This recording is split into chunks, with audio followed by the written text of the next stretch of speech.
When this beautiful young woman lost her life, it would take months of police investigation and a covert operation to uncover the truth of what had happened to her. Oh, hi there, stranger. Today I'm going to be telling you about the very sad case of Kelly Gillard, so viewer discretion as always is advised. It was 2015 and Kelly Gillard was 25 years old.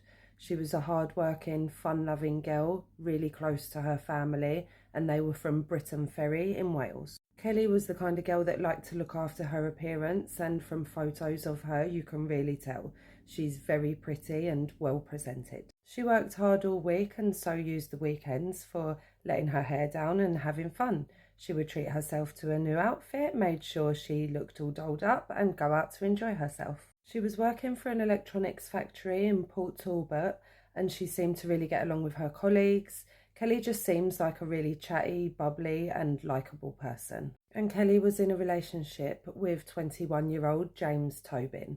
He was an amateur boxer on the up and up. His career looked promising and he was relatively well known in his area. Tobin had some form for violence and he also had allegations of DV against him from past partners. Kelly and Tobin appeared to have a good relationship on the surface, but much later on it would transpire that everything was not peaches and cream. And that brings us to the 24th of April 2015. And Kelly and Tobin had been out previously in the evening, but they would have a falling out over text message later on, and this was because Tobin was jealous of Kelly's friendship with another man. Tobin had texted Kelly asking where she was, and it really is unclear where she was, but at some point in the evening she did return back to Tobin's flat, which he lived in with his dad. What happened next, only Tobin knows. What we do know is that at some point in the night he made an emergency call to 999. At the start of the 999 call, Tobin says, quote, "My ex-girlfriend has taken," but then he's cut off by the dispatcher who says, "Stop, I need to know what the address of the emergency is." Judging by what is later said, we can surmise how he was going to finish that sentence, but I personally just found it a bit funny that he said, "my ex-girlfriend." Tobin's father, Mark, then comes on the phone and he says he doesn't know what's happened. He was in bed and he heard a bang. Tobin goes on to say that Kelly has taken an OD.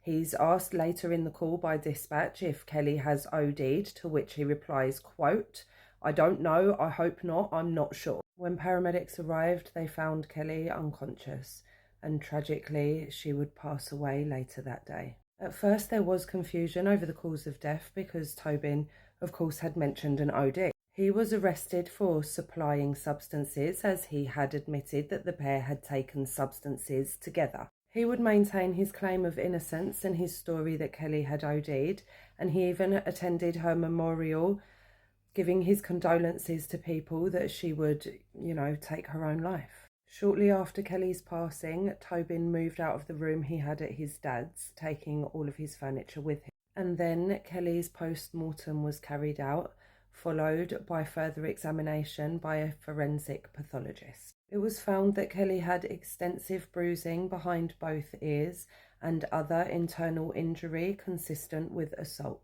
She also had other bruising on her body. This, of course, did not match Tobin's account of that evening, what he said had happened. So the investigators got to work, and we do love seeing a good bit of policing, don't we? Just 1 week later, Tobin was arrested on suspicion of murder. This time in interview, he said she, quote, "got giddy and fell over and banged her head." He said he didn't know what she'd hit her head on. There was a radiator and some drawers there. He was asked if he'd hit her or anything at all at that time, and he said no. He told the interviewer that the bruising to Kelly's body had occurred during intimacy. During the interview, he mostly kept his head down, rubbing his head and crying. The detectives wanted to see Tobin's room as it was the night that Kelly passed away, and so they had to get all of his furniture and put it back in that room and basically reconstruct the scene. They used photographs to help them do that, and of course they had to do this to see if Tobin's account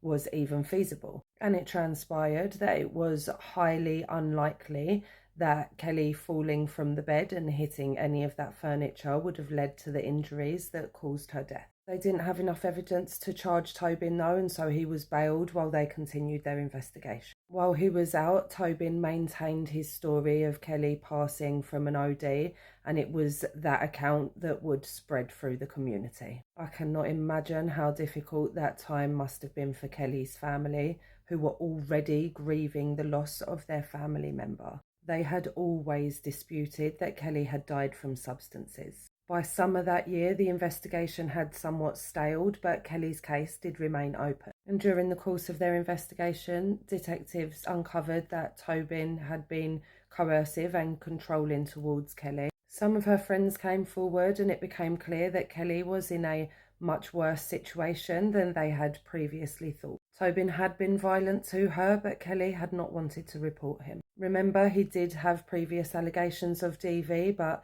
none of them had ever reached court. Through his phone records, police discovered the text message argument that Kelly and Tobin had had on the night that she passed away. Still, this was not enough evidence, and so they started to covertly record Tobin by bugging his home. They heard many conversations between Tobin and Mark, his father, but in one of those conversations, he finally slipped up. Bingo. Tobin said, quote, "I said she's chopsing, so I put her to sleep like."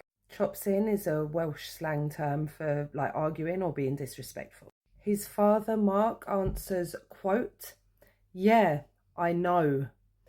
That's between me and you. No one else will ever know that." I just fucking can't, honestly. His father continued, quote, "You sparked her," was your words. To spark someone, for those unfamiliar with the term, is to punch someone and knock them out.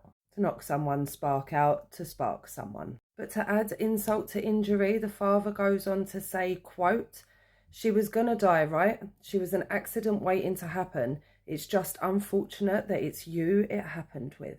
And then he finishes by saying, quote, "But she always thought she was clever."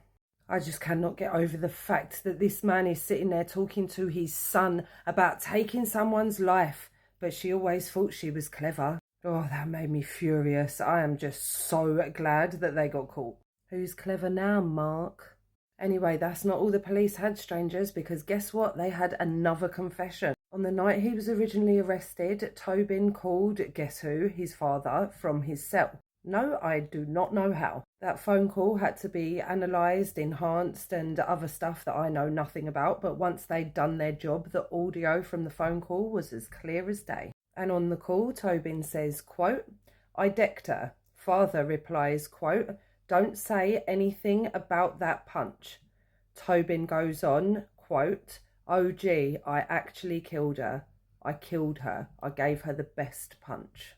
So they re-interview James Tobin, and this time he gives no comment. But by January 2016, the Crown Prosecution Service did decide to go ahead with a prosecution of manslaughter. I think it must have been an evidence thing. I really don't know why. And on the first day of trial in October 2016, after 18 months of lies and maintaining his innocence and changing stories and flip-flopping back and forth, on the first day of his trial, James Tobin finally pled guilty to manslaughter. His father, Mark Tobin, had been arrested for perverting the course of justice, but the CPS decided not to go ahead with a prosecution against him. And I have no idea if that's on the basis that James Tobin pled guilty to manslaughter. I really couldn't say. The timings seemed to match up. But I was mad at that because Mark Tobin was...